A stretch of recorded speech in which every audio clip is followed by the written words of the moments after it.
नमस्कार दोस्तों, IKST2 में आपका स्वागत है। क्लास 12 का YouTube पर पहली बार वीडियो बना रहा हूं और यह फर्स्ट वीडियो है। आप लोग से हाथ जोड़ के निवेदन है, अगर आप इस वीडियो को देख रहे हैं तो आप इस वीडियो को ज़्यादा से ज़्यादा शेयर कीजिए ताकि मैं इस तरह का वीडियो बनाता रहूं। और मेरा एक सपना है कि मेरा भी परिवार 1000 के का हो और मुझे उम्मीद है कि आप इसे अवश्य ही पूरा करवाएंगे। तो चलिए बिना देर के टॉपिक की ओर बढ़ते हैं। यानी क्लास 12 का जो है सिलेबस रिड्यूस कर दिया गया है। अगर आप इसे डाउनलोड करना चाहते हैं तो मैं इसका लिंक टेलीग्राम चैनल या डिस्क्रिप्शन बॉक्स में दे दूंगा।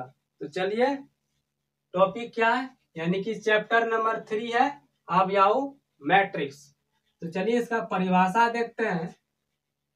गणित में अवयवों में संख्याओं को पंक्तियों और स्तंभों में व्यवस्थित संख्याओं को एक आयताकार सारणी में लिखते हैं और संख्याओं को पंक्ति और स्तंभ में लिखने के बाद हम कोष्ठ लगा देते हैं। तो इस प्रक्रिया को अवयव कहते हैं, यानी मैट्रिक्स कहते हैं। एग्जाम्पल में देखिए, A11 A12 A13 dash dash इस तरह चलते रहेगा।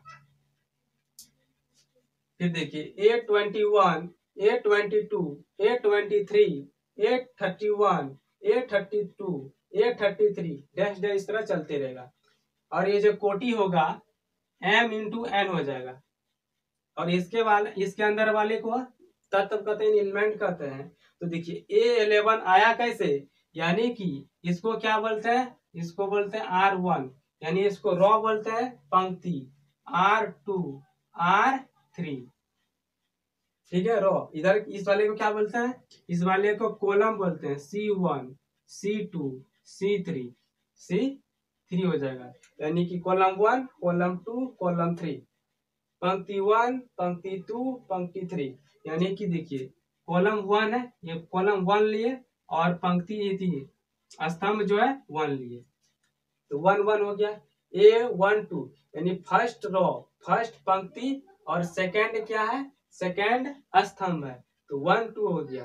फिर देखिए फर्स्ट क्या है, रो फर्स्ट रो, और थर्ड क्या है, थर्ड क्या है, स्तंभ है, इसलिए क्या हो गया 3 हो गया। फिर यहाँ 2 1 देखिए कैसे हुआ, यानी कि सेकंड क्या है, रो है, फर्स्ट पंक्ति यानी फर्स्ट पंक्ति दूसरा पंक्ति, फिर 2 हो गया। और फर्स्ट क्या है, कॉलम है, यानी कि स्तंभ है।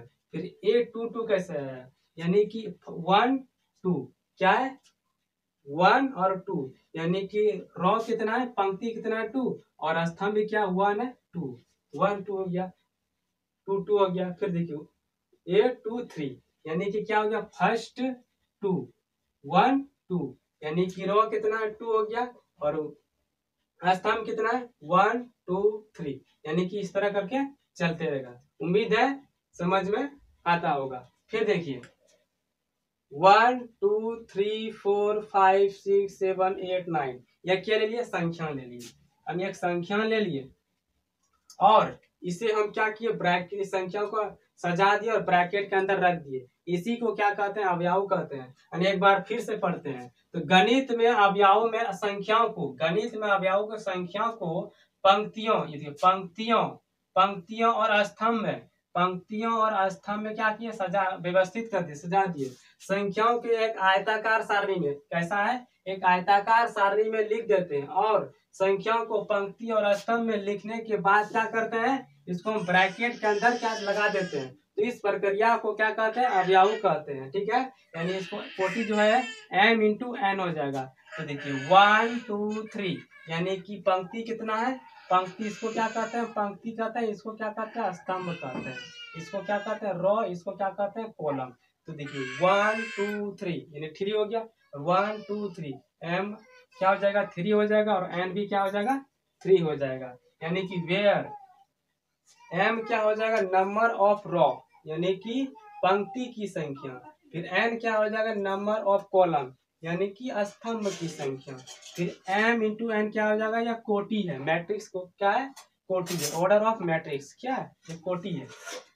फिर देखिए यानी कि अवयवों के प्रकार। अब क्या देखेंगे, अवयवों के प्रकार। तो अवयव कितने प्रकार के होते हैं देखिए। तो पहला नंबर पे लिखे क्षैतिज, यानी कि क्षैतिज अवयव रॉ मैट्रिक्स, ठीक है, रॉ मैट्रिक्स।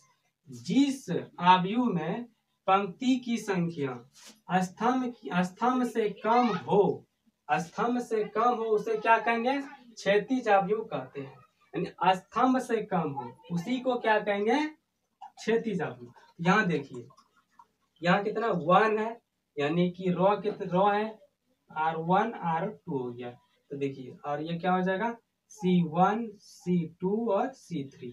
यानी कि देखिए इसमें क्या है, तो ये क्या हो गया रॉ और ये कॉलम हो गया। तो देखिए इसमें क्या है 2 है और इसमें क्या है 3 है। वही लिखे हैं जिस अवयव में पंक्ति की संख्या क्या हो स्तंभ से कम हो उसी को क्या कहते हैं, क्षैतिज अवयव कहते हैं। ठीक है, फिर देखिए ऊर्ध्वाधर अवयव। ऊर्ध्वाधर अवयव कॉलम क्या हो जाएगा, जिस अवयव में पंक्तियों की संख्या स्तंभ की संख्या से अधिक हो तो उसे क्या कहेंगे, ऊर्ध्वाधर अवयव कहते हैं। यानी कि पंक्तियों की संख्या से स्तंभ की संख्या क्या हो अधिक हो, तो स्तंभ की संख्या क्या हो अधिक हो उसी को क्या कहते हैं, ऊर्ध्वाधर कहते हैं। तो देखिए इसमें क्या हो जाए, पंक्ति की संख्या 1 2 3 4 हो गया और ऊर्ध्वाधर कितना हो गया, स्तंभ 1 2 3 हो गया। इसी को क्या कहते हैं, ऊर्ध्वाधर अवयव। नेक्स्ट देखिए पॉइंट नंबर 3 देखिए, यानी कि वर्ग स्क्वायर मैट्रिक्स। जिस अवयव में पंक्तियों की संख्या स्तंभ की संख्या बराबर हो, यानी कि बराबर हो तो उसे वर्ग अवयव कहते हैं। यानी पंक्ति की संख्या और स्तंभ की संख्या क्या होगा बराबर, इधर भी 1 2 3 है, इधर भी 1 2 3, यानी पंक्ति की संख्या और स्तंभ की संख्या आपस में क्या दोनों क्या है बराबर है, उसी को क्या कहते हैं वर्ग अवयव। यानी m इंटू एन क्या हो जाएगा दोनों बराबर, या क्या सकते हैं एन, या कह सकते हैं 3 कर क्या हो जाएगा 3 पर स्क्वायर। ठीक है, फिर नेक्स्ट देखिए पॉइंट नंबर 4, यानी कि शून्य अवयव या रिक्त अवयव, यानी कि जीरो मैट्रिक्स। जिस अवयव में प्रत्येक तत्व शून्य हो उसे शून्य अवयव कहते हैं। इसे ओ द्वारा सूचित किया जाता है। यानी कि इसमें क्या है, प्रत्येक एलिमेंट क्या है शून्य है, प्रत्येक तत्व इसको अंदर वाला को एलिमेंट कहते हैं। तो प्रत्येक तत्व क्या है शून्य है, या फिर आप इस तरह भी, इससे अधिक भी हो सकता है। ठीक है ना, इस तरह को हम क्या कहेंगे शून्य अवयव। फिर देखिए नेक्स्ट पॉइंट 5 देखिए, इकाई या तत्समक अवयव, यानी कि आइडेंटिटी मैट्रिक्स। जिस वर्ग अवयव के अग्र विकर्ण मुख्य के सभी तत्व इकाई हो तथा शेष तत्व शून्य हो तो उसे इकाई या तत्समक अवयव कहते हैं। इसे जो है आई द्वारा से सूचित किया जाता है। यानी कि ये जो है मुख्य विकर्ण, ये जो विकर्ण है इसका मान कितना होना चाहिए 1 होना चाहिए। तो इसी को क्या कहेंगे इकाई या तत्समक अवयव। ठीक है, और बाकी एलिमेंट क्या हो शून्य हो। फिर नेक्स्ट पॉइंट ऐसा पॉइंट नंबर 6 देखिए, पंक्ति या सदिश अवयव। पंक्ति या सदिश अवयव, जिस अवयव में केवल पंक्ति हो तो उसे क्या कहेंगे पंक्ति या सदिश अवयव कहते हैं। ठीक है, तो जिसमें क्या है केवल एक ही पंक्ति है, देखिए क्या है ये एक ही पंक्ति है। ठीक है, स्तंभ कितना है इसमें 3 है, केवल एक ही पंक्ति है उसी को क्या कहेंगे पंक्ति या सदिश अवयव। देखिए जनाब पॉइंट नंबर 7 देखिए, 7 नंबर स्तंभ या सदिश अवयव। ये क्या पे पंक्ति और अब क्या देखेंगे स्तंभ या सदिश अवयव। जिस अवयव में केवल एक स्तंभ हो तो उसे क्या कहेंगे स्तंभ अवयव या सदिश स्तंभ कहते हैं। केवल क्या है एक स्तंभ हो, ठीक है, इसमें स्तंभ क्या हो स्तंभ एक ही है उसी को क्या कहेंगे स्तंभ या सदिश अवयव कहते हैं। अब पॉइंट नंबर 8 देखिए भाई साहब, यानी विकर्ण अवयव। विकर्ण अवयव क्या होगा, यदि किसी वर्ग अवयव में मुख्य विकर्ण यानी मुख्य विकर्ण के तत्वों का छोड़कर सभी तत्व शून्य हो तो उसे विकर्ण अवयव कहते हैं। यानी कि देखिए मुख्य विकर्ण तक छोड़कर मुख्य विकर्ण तत्व को छोड़कर सभी बाकी क्या हो, शून्य हो, तो उसी को क्या कहेंगे, विकर्ण अवयव कहते हैं।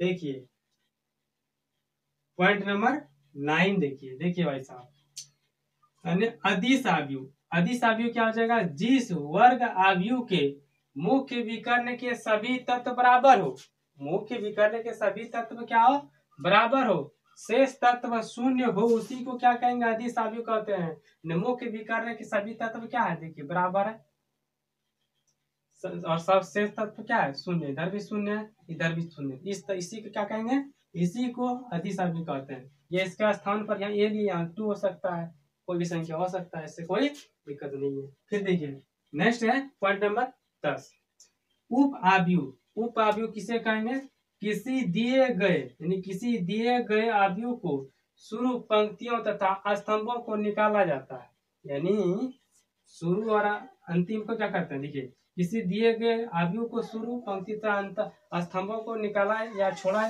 देने पर शेष बचे अवयव को उप अवयव कहते हैं। यानी कि पहला पंक्ति और पहला पंक्ति पहला स्तंभ को छोड़ दिए और बाकी जो बच गया इसी को क्या कहते हैं, इसी को उप अवयव कहते हैं। जैसे देखिए क्या बच गया, 5 बच गया, 7 बच गया, 2 बच गया और 1 बच गया।